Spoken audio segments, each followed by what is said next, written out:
Tablet डिकोल्ड plus. यह tablet एक Lifford company की टैबलेट है जो एक एंटीकोल्ड टैबलेट है।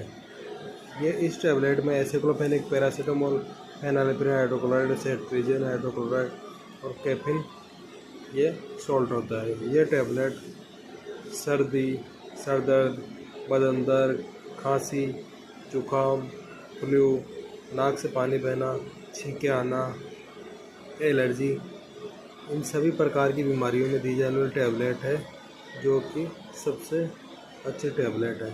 और इस टैबलेट की मार्केट प्राइस 65 रुपये है और ये 10 टैबलेट की पैकिंग में आती है। ये टैबलेट लिफोर्ड कंपनी सबसे बेस्ट एंटीकोल्ड और एनाल्जेसिक टैबलेट है। इसी प्रकार की वीडियो देखने चैनल को सब्सक्राइब करें, लाइक करें, कमेंट करें तो फॉलो करें।